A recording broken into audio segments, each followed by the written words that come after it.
পশুদের রাজা সিংহ। যেমনই বিরাট তার চেহারা, তেমনি তার গর্জন। তাকে দেখলে তো বটেই, দূর থেকে তার গর্জন শুনলেই বনের পশুরা ভিড় মেখেত, প্রায় আধমরা হয়ে যেত। এক শিয়াল এমন এক বনে বাস করত যেখানে কোনো সিংহই ছিল না। একদিন খিদের জ্বালায় অস্থির হয়ে শিয়াল ঘুরতে ঘুরতে এমন এক বনে এসে পড়ল যে বনে পশুরাজ সিংহ বাস করত। শিয়াল তখন খাবারের খোঁজে ওই বনে ঘুরছিল। এমন সময় একটু দূরে সিংহ ডেকে উঠল। সেই ডাক শোনা মাত্র শিয়াল ভয়ে কাঁপতে কাঁপতে মাটিতে বসে পড়ল।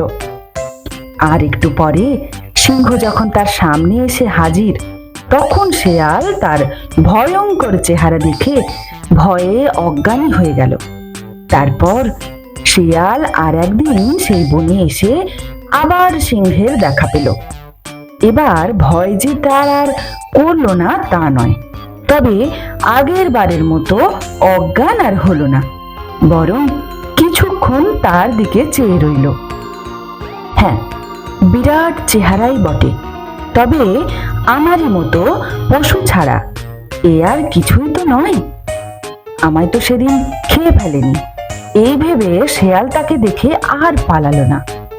এর পরের বার বনে এসে সিংহের সঙ্গে যখন তার দেখা হলো, তখন তাকে দেখে ভয় যে তার একেবারেই করলো না তাও নয়, তবু বাইরে ভয়ের কিছু না দেখিয়ে তার সামনে দিয়ে স্বচ্ছন্দে চলে গেল। এরপর অবশেষে এমন একদিনও এলো যখন সে সিংহকে দেখে তাকে কিছু মাত্র ভয় না পেয়েই তার সামনে গিয়ে বলল, কি গো বন্ধু, ভালো আছো তো? অর্থাৎ উপদেশ হলো এই যে, দূর থেকে অনেক কিছু ভাবা উচিত নয়।